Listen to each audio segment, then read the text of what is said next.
Le plaisir d'apprendre, ça a été probablement le début de tout.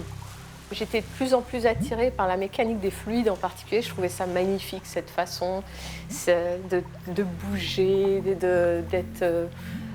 ces tourbillons. Je trouvais que ça ressemblait tellement à la vie que je me suis orientée vers l'océanographie. Il y a plein d'autres métiers où on continue à apprendre, mais celui de la recherche est particulièrement exigeant parce qu'il faut sans arrêt être à la pointe et il faut grimper un grand mur de connaissances pour aller mettre cette toute petite brique en haut. Alors il y a des gens qui mettent des grosses briques, puis il y a des gens qui mettent des petites briques, mais les petites briques, elles sont vachement importantes parce qu'elles permettent de poser les grosses briques. Un échec, c'est aussi une pierre qu'on met sur l'édifice. Ça peut arriver à tout le monde. Je pense que la solution, c'est d'essayer de ne pas griller les étapes. Dans ma démarche en sciences, c'est essentiellement des images. Mais ces images peuvent être parfois reliées à l'auditif. J'étais en train de travailler sur des cartes de circulation océanique avec ma fille qui travaillait son piano, une invention de Bach. Je traçais des courants superposés et elle travaillait ces deux voix de son invention.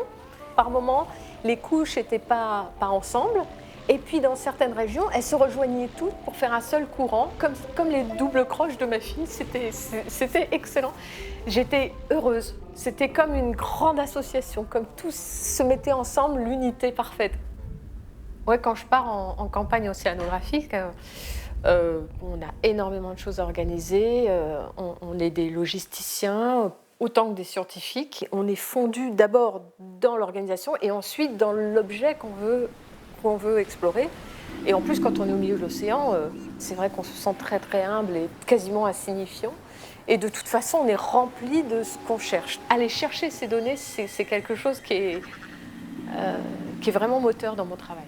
Ouais. Contrairement aux théories ou même aux modèles, qui changent beaucoup au fil des ans, les données, ça reste. Et justement, c'est une énergie phénoménale de mettre ça dans des banques de données, de rendre ça pérenne.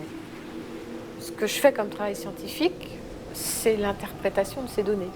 C'est un garde-fou, c'est une rampe de sécurité et c'est vrai que je m'y accroche parce que je me dis au moins si je me fourvoie toute ma vie sur l'interprétation de ces données, au moins les données elles sont là. Quelqu'un d'autre les regardera et trouvera la vérité. Et je peux très bien me fourvoyer comme n'importe qui d'autre. C'est un doute qui est toujours là, au fond, tapis, prêt à bondir et vous mordre les fesses. C'est terrible. Mais il faut avancer, parce que même l'échec apprend quelque chose.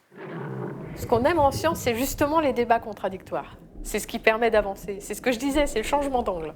Donc il faut se gratter la tête, et puis ensemble, justement, quand on n'est pas d'accord, c'est super génial, on essaye de trouver l'expérience qui va nous départager. Et faire ce travail qui est à la fois technique, humain, scientifique, là je suis comme un poisson dans l'eau.